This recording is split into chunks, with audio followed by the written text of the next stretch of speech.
메리 크리스마스! 메리 크리스마스! 예. 네, 감사합니다. 메리 크리스마스. 메리가 뭐예요, 메리? 메리? 메리. 어? 강아지 이름이요? 메리가? 뭐예요? 메리가 기쁘다 그 말이에요. 즐겁다. 어? 즐거운 크리스마스. 기쁨의 크리스마스, 성탄, 성스러운 탄생, 성인의 탄생이죠. 예수님이 이 땅에 오신 것이 왜 기쁜 소식이 됩니까? 네?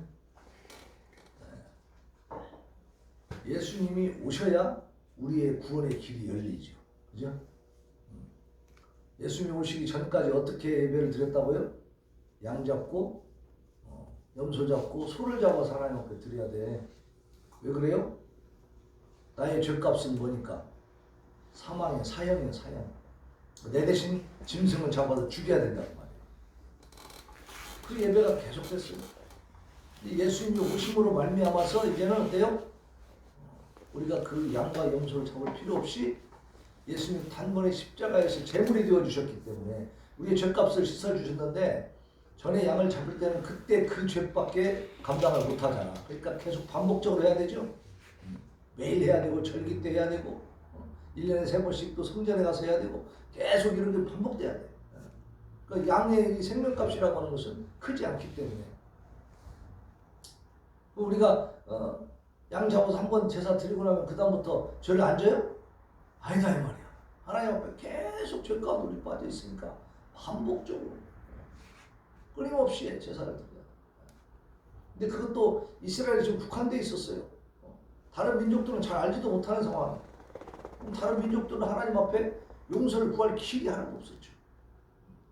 예수님이 오심으로 말미암아 전 세계로 복음이 퍼져나간 줄로 믿습니다. 그래서 우리도 지금 이렇게 예배 드리고 예수님의 탄생을 기뻐하게 됐어요. 이 구약 시대는 우리는 몰랐어요. 예수님이 오시기 전까지. 그러니까 이 고조선이 BC 108년인가 세워졌거든. 예수님 오시기 108년 전에. 그럼 고조선이라는 게 지금 우리나라 역사를 보면 아주 옛날 얘기 아닙니까? 그죠? 그러면 그 이전에 살던 그 모든 우리 조상들 뭐 하나님 모르고 사는 거죠. 또 그 이후로 내려와 가지고도 1800년대에 이르기까지 예수 그리스도를 모르고 살았어, 우리 조상들. 그죠? 고려시대, 조선시대 다 몰랐어요. 이제 1800년대 이제 기독교가 들어옴으로 말미암아 예수님을 알게 된 거지. 그러니까 예수님 탄생 이후로 1800년이 지나서 우리를 알게 됐어. 그러니까 우리가 조선시대, 고려시대에 태어나지 않고 지금 태어난 걸 감사하시길 바랍니다. 그래, 우리 조상들은 어떻게 되느냐? 예수님 전혀 모르고 하나님 모르고 살았던 사람들은 어떻게 되느냐? 하나님의 공의의 심판이 있습니다. 그 시대 그 사람들도 자기 양심이 있었을까요? 없었을까요? 양심이라는 건 있단 말이야. 하나님 모든 사람들에게 다 양심을 주셨어. 양심에 맞게 사는 사람들은 살 것이고 그렇지 못한 사람들은 죽는 거예요. 이제. 양심, 그들의 양심이 바로 하나님의 법이 되는 거예요. 하나님은 복음을 듣지 못한 사람들에게도 똑같이 해를 비춰주시고, 그죠? 비를 내려주시고 눈도 내려주셨다는 말이에요. 모든 천지 만물의 운행은 똑같이 되는 거예요. 똑같이. 그러니까 그걸 보면서 하나님을 깨달을 수 있을까요? 없을까요? 있어요. 깨달을 수 있는 겁니다. 그래서 그 주몽, 고구려 시조인 그 주몽 시절에 봐도 그 신녀들이 있어요. 신녀들. 그러니까 신이 있다는 거, 하늘에 신이 있다는 거, 하나님이 계시다는 것을 이미 우리 조상들, 그 고대 사람들 다 인식하는 거예요. 구체적으로 말씀을 통해서 깨닫지 못해서 그렇지, 하나님의 존재라, 신의 존재라고 하는 것은 다 알 수밖에 없고 인정할 수밖에 없는 거야, 이게. 그렇게 되도록 하나님 천지 만물을 지으면서 인간들에게 그런 능력을 주셨다고 말이에요. 그러니까 그곳에 의해서 판단받는 줄로 믿습니다.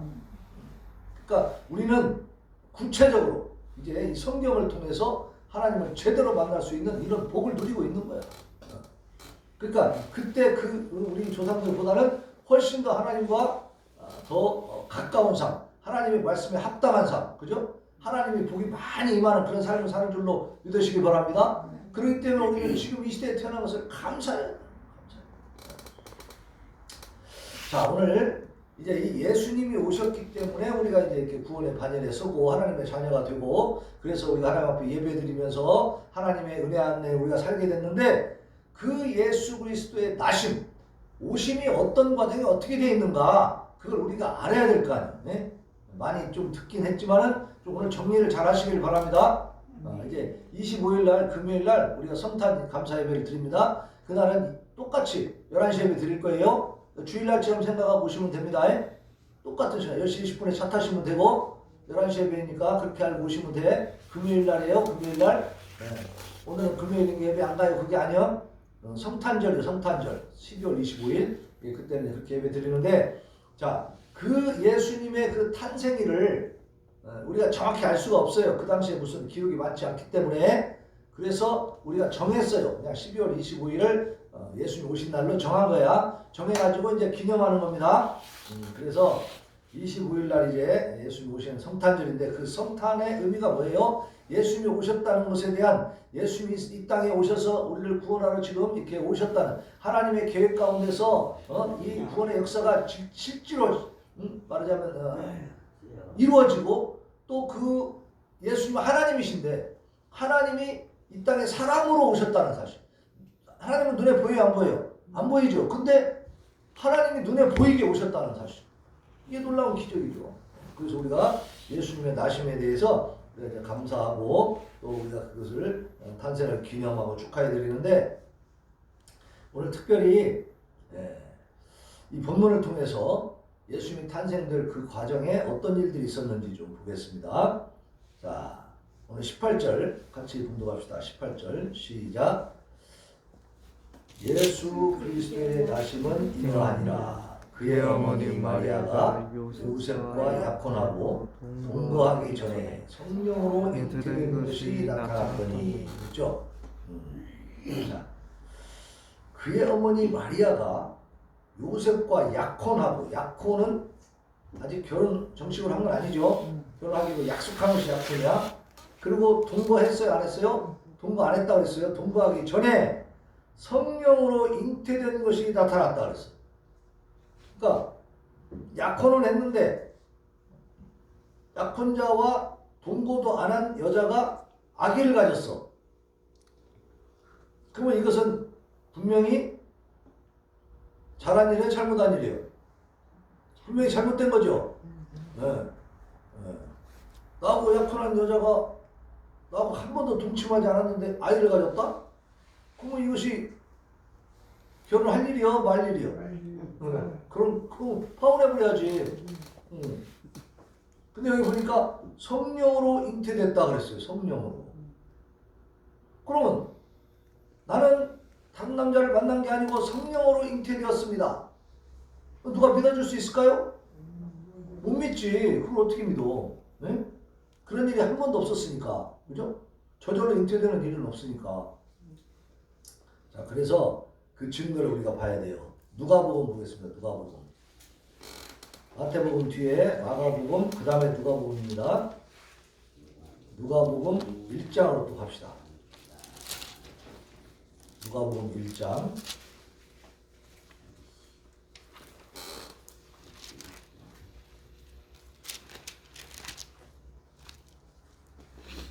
자, 누가복음 1장 26절로 갑니다. 누가복음 1장 26절.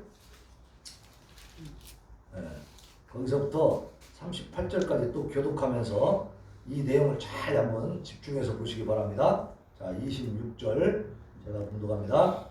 여섯째 달에 천사 가브리엘이, 누가? 가브리엘 천사가 하나님의 보내심을 받아 갈릴리 나사렛이란 동네에 가서, 자, 그 다음에 27절 읽어보세요. 시작. 다윗의 자손 요셉이라는 사람과 약혼한 처녀에게 이르되 그 처녀 이름은 마리아라. 그렇죠.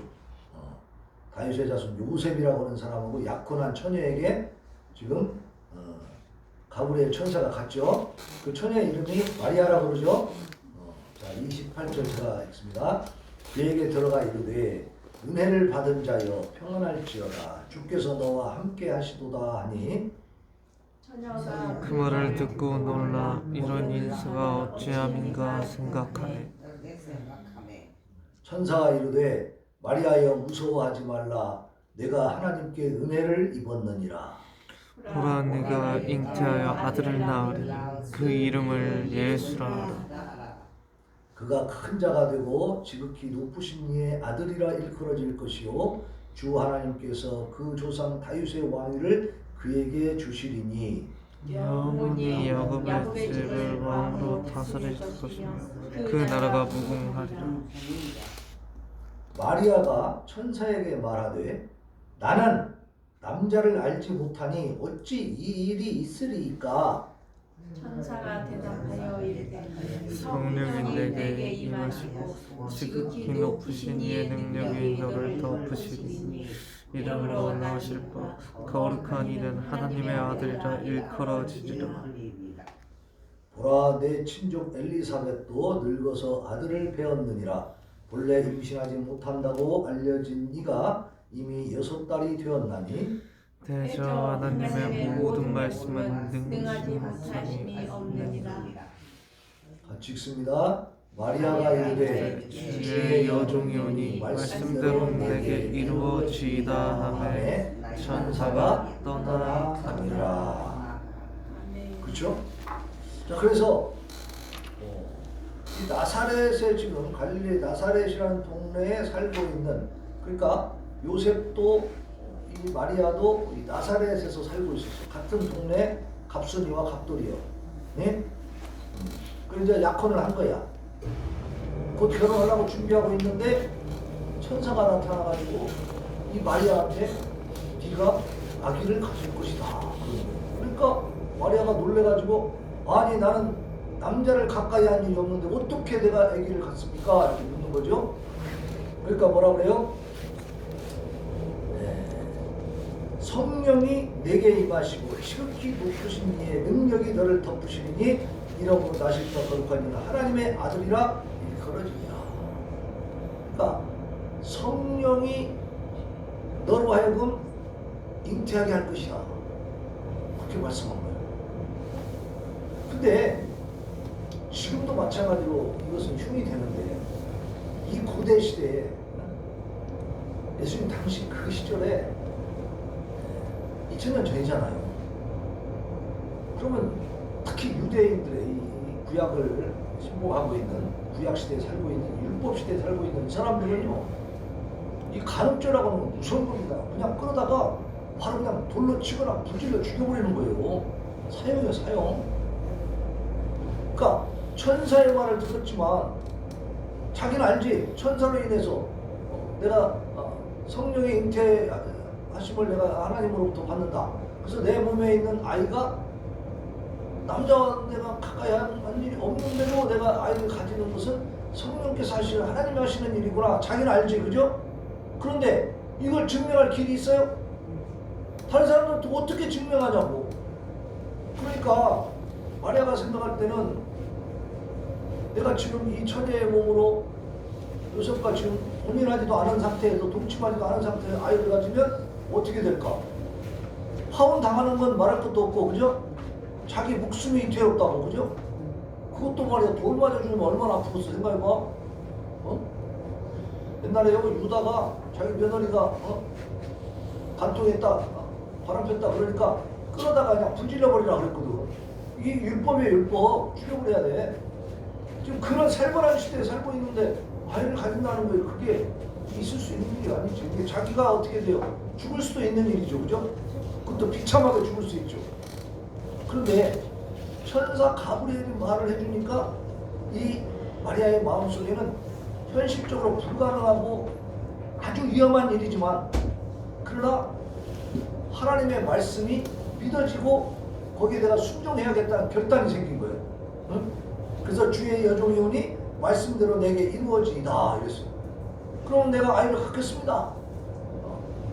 하나님의 뜻대로 하십시오. 그렇게 한 거죠. 여기에는 뭐가 있었어? 목숨을 거는 믿음이 있죠. 그죠? 자기가 죽을 수도 있다는 걸 뻔히 알면서도 그것을 받아들였잖아요. 예수님이 오시는 과정이 묵묵한 게 아닙니다. 그죠? 우리가 그냥 동정녀 탄생, 처녀가 잉태하여 아들을 낳았다. 그러니까 동정녀로 오셨다. 그렇기 때문에 죄의 그 원죄를 갖지 않고 태어나셨다. 이렇게 이론으로 말하면 쉬운데 실제로 그 아이를 가지게 되는 그 마리아의 입장에서는 이건 목숨 거는 일이라니까. 너무너무 위험한 일이죠. 더군다나 다른 사람은 몰라도 요셉하고는 이게 뭔가 통하고 이게 요셉이 이해를 해야 되는데 남편들 요셉이 이해 못하면 어떻게 돼? 그럼 자기는 결혼도 못하고 완전히 그냥 뭐냐면 아비 없는 자식을 낳는 경우가 되어버리잖아. 그죠? 그럼 얼마나 이 상황이 지금 비참하고 불행한 상황입니까? 그리고 자기가 무슨 잘못을 한 것도 아닌데 그런 일이 벌어지잖아. 그러니까 하나님 앞에 원망하고 난 이거 못합니다 할 수도 있겠죠. 나 위험한데요? 그럼 나 오해받을 텐데. 그죠? 오해 다 하겠죠. 그죠? 넌 바람 폈다. 남자를 만났다. 넌 간통하지 않았냐? 이렇게 전부 다 가늠한 여자로 막 전부 다 몰아붙일 거 아니에요. 그러면 증명할 수가 없잖아. 증명할 수가. 이게요 실제로 일어나는 상황을 보면 굉장히 이게 위험하고 정말 감당하기 힘든 일입니다. 이게 아무나 할 수 있는 일이 아니야. 근데 마리아는 받아들였어요. 이것이 믿음인 줄로 믿습니다. 우리 신앙생활이 그렇게 녹록한 것이 아니에요. 대충대충 해도 되는 것이 아니다니까. 편안하게 하는 게 아니라니까요. 목숨을 걸어야 될 줄로 믿습니다. 저 하나님의 은혜를 생각하면 내 목숨이 무슨 인도의 썬다신이라고 하는 그 성자로 지금 우리가 평가하고 있는데 그분이요 알고 보니까 굉장히 고생하면서 살았어. 왜? 전도하느라고. 근데 이 인도 사람이거든. 인도는 힌두교잖아. 그리고 티베트 쪽에도 다 그 힌두교 다른 신을 믿고 그런 종교가 다르다 보니. 근데 그 사람들이 이 기독교를 엄청 핍박합니다. 근데 거기에 가가지고 계속 복음을 전하는 거야. 가면요 막 목에 갇히고 후드러 맞고 막 그래요. 계속 그 핍박을 당하는 그 과정 속에서도 계속. 그래서 그게 이제 소문이 나니까 인도와 유럽과 미국 이런 데서 불러가지고 이제 그 간증을 듣고 막 그랬어요. 그때 막 수많은 관중들이 모였어. 그러니까 이 썬다싱이 그 간증할 때 한 수백만 명 막 이렇게 많은 사람들이 모여서 했다면 이 사람에게 사례도 많이 줬을까 안 줬을까? 많이 줬겠죠. 그러니까 이제 먹고 살만해졌겠지. 그리고 이 사람이 또 아버지가 부자였어요. 그 아버지가 죽으면서 그 재산을 다 물려줬어요. 이 사람 상당히 부자였어. 근데 그 돈을 가지고 이제는 그렇게 고생하면서 전도 사역 하느라고 고생했으니까 뭐 힘들어 갖고 막 많이 그렇게 고기 갖추고 있으니까 이제는 좀 편안하게 목회할 수 있겠죠. 하나님 사명 감당할 수 있죠. 근데 이 사람은요 그 모든 재산을 다 선교단체나 불교의 도끼에 다 주고 그리고 자기는 또 티베트로 또 들어갔어. 전도하러. 티베트가 굉장히 그쪽 히말라야 산맥이 있는 곳이라 험하잖아요. 험한 지대로 들어가다가 없어졌어요. 무슨 말이야? 이 사람이 죽었는지 살았는지 지금까지 모른다는 거야. 그게 마지막 시기가 그냥 1959년이야. 이제 좀 살만 하니까 좀 그냥 이렇게 편안한 목회를 할 수도 있잖아요. 근데 이 사람 그 고생스러운 곳에 자기 두드러 패는 그곳에 또 들어가는 거야. 들어가다가 없어졌어 그냥. 그러니까 그 고원에서 어떻게 된지 사막에 모래바람에 덮여버렸는지 아니면 그 히말라야 산 넘다가 거기서 떨어져서 눈 속에 파묻혔는지 알 수가 없는 거야. 아무도 모르는 거지. 그냥 이 사람은 죽었다 실제 어느 날 맨날 몇 시 죽었다가 아니라 1959년 이후로 사라졌다 이렇게 돼 있어. 없어졌어. 자,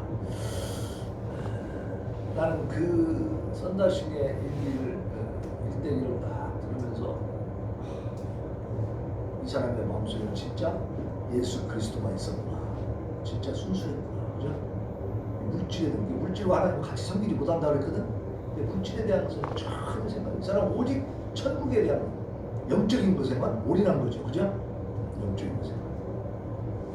우리가 예수님 오시는 길도 이렇게 마리아가 목숨을 거는 그런 과정이 있었다는 사실입니다. 자, 그래서 이렇게 성령으로 잉태된 것이 이제 요셉의 귀에 들린 거야. 근데 그게 성령으로 잉태된 건 모르지 지금 요셉은. 그죠? 자기 아내들 지금 마리아가 왜냐면 나사렛 사람 동네에 같이 살았으니까 금방 알게 된 것 같아. 그래갖고 내가 지금 혼인하려고 하는 약혼한 처녀가 애를 뱄다는 거예요. 자, 19절 보겠습니다. 19절. 마태복음으로 다시 넘어가요. 마태복음 1장 19절. 자, 같이 묵상합니다. 시작. 그의 남편 요셉은 의로운 사람이라 그를 드러내지 아니하고 가만히 끊고자 하여. 이제 요셉이 딱 듣고 보니까 어때요? 아, 이 여자가 애를 뱄어? 그러면 다른 남자를 만났네? 근데 이것을 공개적으로 하면 이 요셉에게 어떤 권한이 있냐면 내 아내 될 사람이었기 때문에 데려다가 죽일 수가 있어요. 저 여자가 지금 바람펴가지고 간음죄를 저질렀다. 징벌하자. 그러면은 그냥 끌다가 죽이는 거야. 그런데 의로운 사람이라고 그랬죠. 여기서 의롭다는 것은 자비로운 마음이 있는 사람이에요. 그죠? 그러니까 비록 저 여자가 다른 남자를 만나서 간음해가지고 애를 뱄어도 그 여자를 내가 죽일 수가 있겠는가? 이게 어떻게 보면 이게 긍휼히 여기는 마음이 있었던 거죠. 그래서 어떻게 했다고요? 가만히 끊고자 했다고 그랬죠. 파혼만 하려고 한 거야. 그런 여자하고 혼인할 수는 없잖아. 그러니까 이제 이혼하려고 한 거야. 이혼, 파혼. 약혼한 그 약속을 깨는 거야. 이제 혼인하지 말자 이렇게 하려고 그렇게 생각을 하고 있었어. 그럴 때 주의 사자가 현무하여 하나님의 사자가 이 요셉의 꿈에 나타난 겁니다. 그래서 뭐라고 하냐면 다윗의 자손 요셉아 내 아내 마리아 데려오기를 무서워하지 말라. 그에게 잉태된 자는 성령으로 된 것이라. 아들을 낳으리니 이름을 예수라 하라. 이는 자기 백성을 그들의 죄에서 구원할 자이심이라. 이렇게 주의 사자가 꿈에 나타나가지고 이 요셉에게 또 알려주는 거예요. 네 아내 마리아 데려오는 것을 무서워하지 마. 그 안에 데려오는 것이 너한테 거리낌이 되면 안 돼. 왜? 그 여자는 간통한 게 아니야. 간음한 게 아니야. 성령으로 잉태된 거야. 알려주는 거죠. 남편에게도.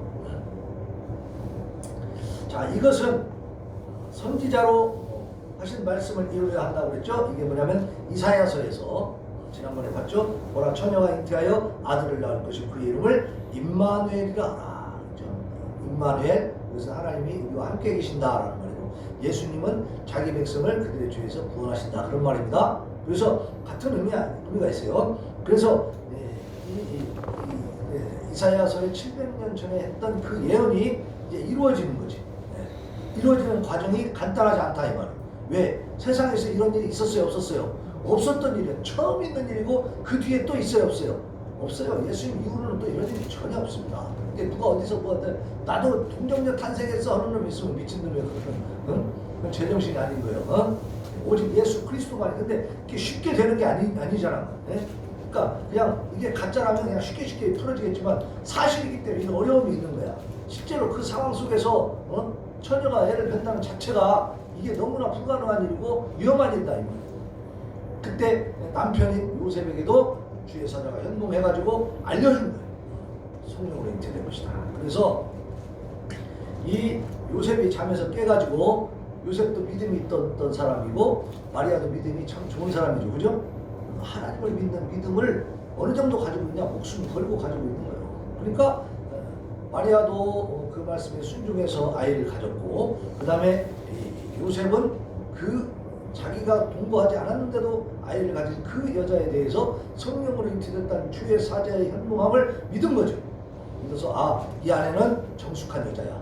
절대 바람핀 것이 아니다 라는 확신을 가지고 이제 데려왔어. 그래서 혼인을 했어. 정식 혼인을 한 거예요. 정식 혼인을 하고 그 다음에 26절 우리 마태복음 1장 26절 같이 공독합니다. 시작. 아들을 낳기까지 동침하지 아니하더니 낳은 이름을 예수라 하니라. 그렇죠? 그러니까 이제 혼인을 했어. 그래서 정식으로 이제 집에서 살아요. 근데 이 예수님이 탄생할 때까지 동침했다 안 했다? 안 하고 그 순결을 계속 지켜줬다. 왜? 하나님의 역사가 이루어지고 있으니까. 그죠? 하나님의 일이 지금 실질적으로 눈앞에서 벌어지고 있기 때문에 요셉도 경건하게 그 안에 그 과정들을 지켜줬다는 거죠. 예수님이 탄생하고 난 뒤부터는 어때요? 그 그 이후에 그 마리아를 통해서 요셉과 함께 동생들이 태어납니다.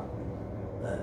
근데 예수 그렇기 때문에 그렇게 되다 보니까 사람들 보기에는 요셉의 아들로 딱 이렇게 정상적인 가정의 자녀가 됐죠. 그죠? 그러나 그 영적인 비밀은 그냥 자기들끼리 알고 있는 거지. 네? 예수에 대해서. 이 처자들은 특별한 아들이다. 이 아이를 통해 하나님이 큰 일을 이루실 것이다. 그리고 예수다. 임마누엘이다. 뭔가 하나님의 큰 역사가 이루어지고 있구나 하는 것을 자기들이 깨달은 거죠. 그것을 믿고 또 그렇게 하나님의 역사에 협력하고 말씀에 순종하고. 그래서 마태복음 1장 1절로 17절 그 앞에 있는 부분을 보면 예수님의 계보가 나와. 계보. 1장 1절 한번 같이 1절만 읽어봅시다. 시작. 아브라함과 다윗의 자손 예수 그리스도의 계보라. 그래가지고 2절부터 보면 아브라함이 이삭을 낳고 이삭은 야곱을 낳고 야곱은 유다와 그 형제들을 낳고 막 유다는 가방에서 뺏어 막 누굴 낳고 계속 나와요. 나오는데 아브라함 그 다음에 다윗이 나오고요. 다윗의 후손으로 이제 쭉 내려오면서 이세가 나오고 그리고 이제 마리아의 남편 요셉이 나와. 요셉이 나오고 그 다음에 예수님이 나오는 거예요. 그러니까 이 요셉이 다윗의 후예야. 다윗의 후예. 다윗의 자손. 아브라함과 다윗의 자손. 그러니까 그 혈통으로 누가 오셨어? 예수님이 오신 걸로. 그렇게 일단은 형식적인 가계도가 그렇게 만들어졌다는 말이야. 네? 그러나 그 속에는 어떤 비밀이 있어요? 요셉의 어떤 그 역할은 보호하는 역할 뿐이었고, 그죠?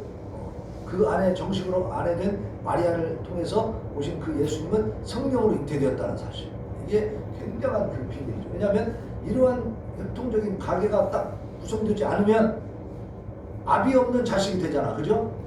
그럼 예수님이 탄생할 때부터 뭐가 있어? 결함이 있는 사람이 되어버리는 거야.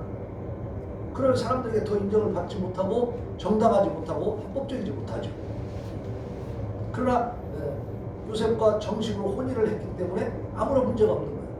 그러나 그 아이가 잉태되는 과정에서는 성령의 역사가 있었다는 것을 두 사람은 분명히 알고 있죠. 네? 그리고 그것이 이제 이렇게 성령의 감동으로 제자들에 의해서 말씀으로 이렇게 우리에게 알려지고 있는 거예요. 자, 그래서 예인아 이리 와. 자, 메시아의 혈통 구원자가 오는 혈통은 바로 다윗 왕 계열이다. 그래서 왕의 후손으로 오셨다는 것이 이렇게 마태복음을 통해서 증명이 되어 있고 그 계보가 쭉 나와 있는 거예요. 그러면 오늘 이제 이 본문을 통해서 오직 예수 그리스도만이 오직 그분 한 분만이 온 인류를 죄와 사망에서 건지실 수 있는 구세주라는 사실을 확실하게 믿으시길 바랍니다. 이런 과정을 통해서 세상에 오신 분이 또 있어요, 없어요? 전혀 없단 말이에요. 예수님은 자기 백성을 그들의 죄에서 구원할 자다라는 그런 예수라는 말의 의미가 그겁니다. 그래서 사도행전 4장 12절에 보니까 다른 이로서는 구원을 받을 수 없나니 천하 사람 중에 구원을 받을 만한 다른 이름을 우리에게 주신 일이 없다 그랬어요. 그러니까 우리는 예수님만이 우리의 구세주인 것을 확실하게 믿고 그 말씀을 붙들고 살아야 돼요. 다른 데 해롭되지 말고 나중에 좀 꺼도 될까요? 자, 임마누엘은 하나님이 우리와 함께 계신다는 건데 아까 말씀드린 것처럼 예수님은 원래 누구였어요? 하나님이셨어요. 성부, 성자, 성령 그 중에 성령 성자 하나님이셨는데 그 하나님이 사람의 몸을 입고 이 세상에 오셨잖아요. 그러니까 사람의 몸을 입고 이 세상에 오신 그 예수님 우리가 눈으로 볼 수 있죠. 네? 그러니까 그 예수님이 그 하나님이 우리와 함께 계신다는 거야. 눈으로 보일 수 있게 오셨다. 그래서 임마누엘이신 이 예수 그리스도로 말미암아서 성도들은 하나님과 화목하게 되는 화목하게. 친밀한 교제를 또 나눌 수 있게. 제자들이 같이 다니면서 먹고 자고 다 했잖아요. 그죠? 친밀한 교제를 나눌 수 있다. 죄로 인해서 하나님께 나아갈 수 없던 우리가 이제 하나님의 은혜의 보좌 앞에 담대히 나아갈 수 있게 된 것은 임마누엘이신 예수 그리스도께서 새롭고 산 길을 열어주셨기 때문에 그 예수님이 이 땅에 인간으로 오셨기 때문에 이제 우리에게 소망이 생긴 거고 길이 열리게 됩니다. 그래서 그 예수님이 오실 때는 아기로 탄생해서 여자의 몸에서 제대로 성령으로 이렇게 수정되었죠. 여자의 남자의 정자가 들어간 게 아니고 성령께서 수정시켜버린 거지. 그래서 아이가 속에서 자라가지고 태어났단 말이에요. 인간이 탄생하는 과정을 똑같이 밟았다고 말이에요. 네? 그러니까 이 예수님은 반절만 사람이에요? 진짜 사람이에요? 진짜 사람이죠. 갑자기 하늘에서 뚝 떨어진 게 아니죠. 우리 사람들처럼 엄마의 뱃속에서부터 성장해갖고 나왔단 말이에요. 그러니까 이게 진짜 사람이에요. 완전한 사람이시에요. 그런데 완전히 사람의 몸을 입고 있다고 해서 하나님이 아니에요? 그건 아니다 이 말이에요. 하나님이시다. 참 사람과 참 하나님이시에요. 그래서 인간의 죄를 담당하려면 사람이 담당해야 맞죠. 그죠? 똑같은 사람이 사람의 죄를 대신 져야 맞는 거야. 하나님 대신 지면 우리하고 질이 다르기 때문에 안 되는 거야. 그러니까 사람이 사람의 죄를 담당해. 근데 남의 죄를 담당하려면 나는 죄가 있어야 돼, 없어야 돼? 없어야 되지. 그러니까 예수님은 죄 없이 세상에 그렇게 동정녀 탄생을 오셨기 때문에 인류의 죄를 담당할 수 있는 자격이 주어진 거야. 그 예수님의 그 사람의 모습, 똑같은 우리가 전혀 다를 바가 없는 똑같은 사람이신데 다른 것이 하나 있다면 뭐가 있다고 그랬어요? 죄 없이 오셨다는 거예요. 이 근본적인 죄가 우리는 다 가지고 있지만 예수님이 원죄가 없다 이 말이에요. 그래서 죄 없는 그런 상태로 우리 주님이 이 땅에 오셨는데 그러나 그럼에도 불구하고 배고픔도 있고 추위도 타고 그죠? 무서움도 느끼고 여러 가지 두려움도 있고 이러한 사람의 모든 연약함을 똑같이 가지고 계셨다는 말이에요. 그럼에도 불구하고 또 거기다가 플러스 해가지고 하나님으로서의 능력도 똑같이 갖고 계십니다. 그러니까 참 하나님이시오 참 사람이신 예수님을 우리가 믿고 있는 겁니다. 반절이 아니에요. 이걸 잘못 생각하면 반은 하나님이고 반은 사람이고 있고 이상한 괴물을 만드는 경우가 있어. 우리 주님은 그런 분이 아니다 이거요. 완전한 사람이시고 그래서 지금도 하나님 보좌 우편에 계시지만 그 예수님은 인간의 이 몸을 갖고 있다 안 갖고 있다? 이제 예수님은 인간의 몸을 가지고 그대로 승천하셨기 때문에 그 몸을 가지고 계십니다. 근데 우리와 똑같은 몸이 아니고 어때요? 영화된 몸. 그죠? 이 세상에 있을 때 몸의 연속성은 있지만 그러나 영화되어서 그것보다 훨씬 업그레이드 된 몸을 가지고 계신다는 거예요. 시공간의 제약을 받지 않는. 그래서 우리도 부활하면 그렇게 될 줄로 믿습니다. 우리도 그런 부활의 영광을 누린다고 분명히 말씀해주고 있어요. 이게 내가 괜히 그냥 상상으로 공상 속에서 그냥 막 만들어낸 기대가 아니고 하나님의 말씀 가운데 약속이 있으니까 믿으시길 바랍니다. 말씀에 나와 있는 것은 믿어야 돼. 그게 믿음이야. 내 마음대로 막 그럴 리가 있어요. 이것은 아니지. 응? 그럼 네가 하나님 해라 그래. 응? 그죠? 하나님이 그렇다는데 우리는 믿는 거예요. 그래서 히브리서 10장 20절에 보면 그 길은 우리를 위하여 휘장 한가운데로 열어놓으신 새로운 살 길이요. 휘장은 그의 육체니라 그랬어요. 육체 그 휘장이 싹 찢어져 버리거든요. 예수님이 자기 피를 흘리고 살과 피를 다 찢고 흘려주시면서 이제 우리를 구원하신 거죠. 그래서 그 길을 열어서 하나님께 나아가는 길을 화목하게 하도록 열어주시는 거죠. 그러므로 형제들아 우리가 예수의 피를 힘입어 성소에 들어갈 담력을 얻었다 그랬어요.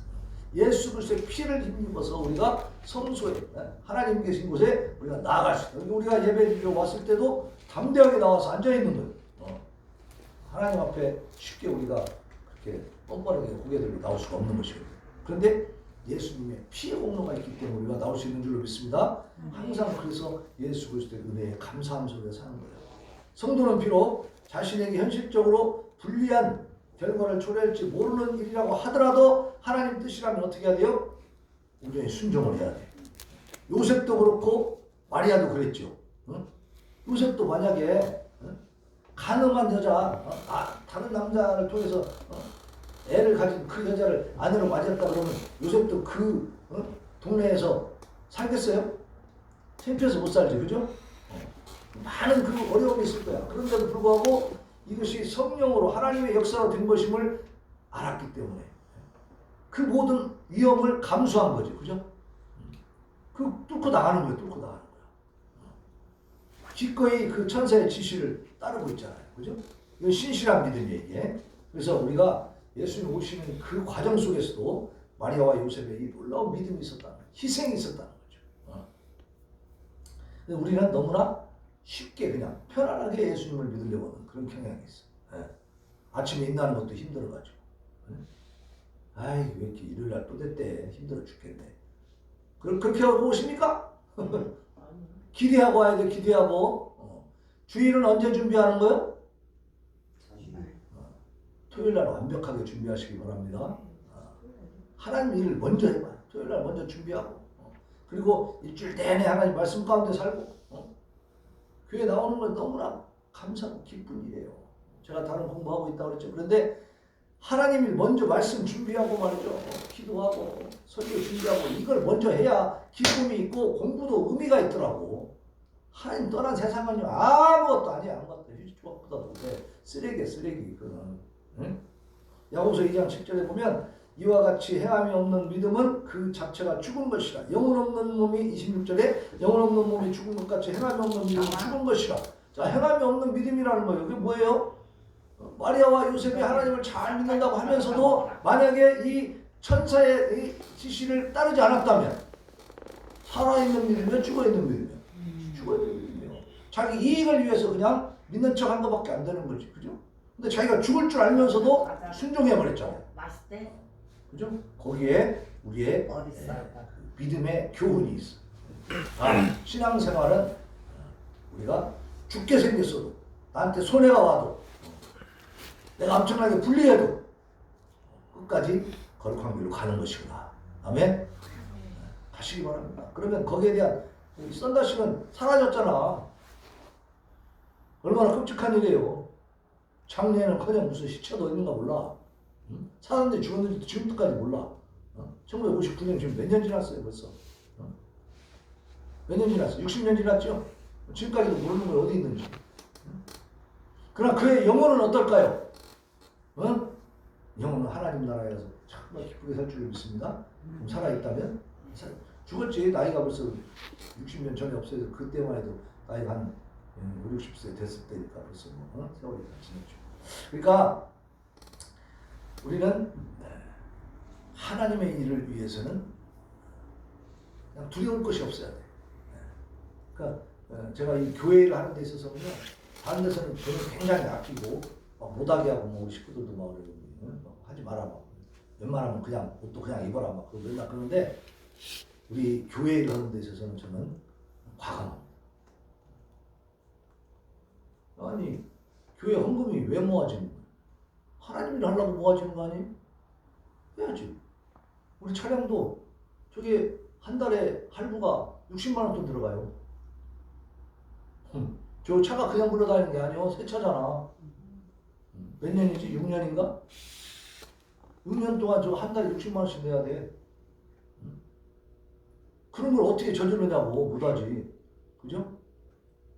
근데 지난번 그 차를 나는 그냥 계속 봉고세를 갖고 다니려고 했었는데 도저히 차가 탈 수가 없어. 이제 거의 마지막이 돼가지고 그 검사 받으러 가면 검사소에서 그래요.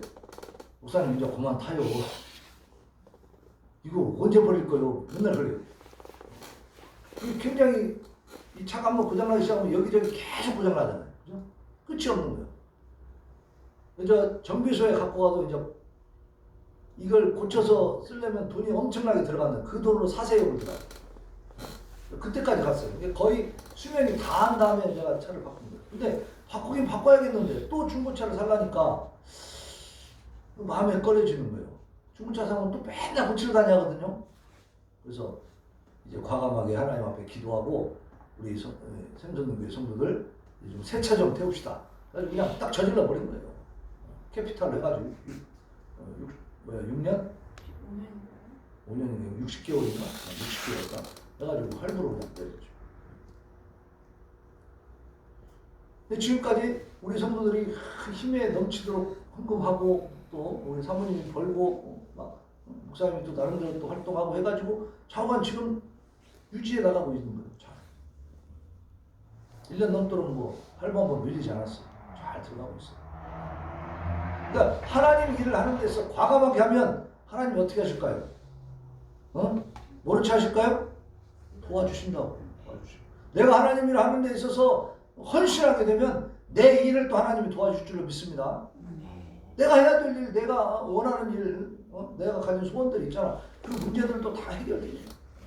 그게 이게 영적인 원리예요, 원리. 네. 자, 결론을 내립니다. 예수 그리스도께서 이 땅에 오신 것은 하나님께서 택한 백성을 구원하시기 위함입니다.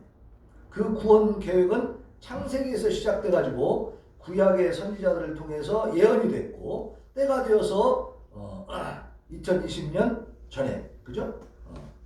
이제 20년이니까 2020년 전에 성취가 됐죠. 때가 되니까 예수님 오셨다 이 말이에요.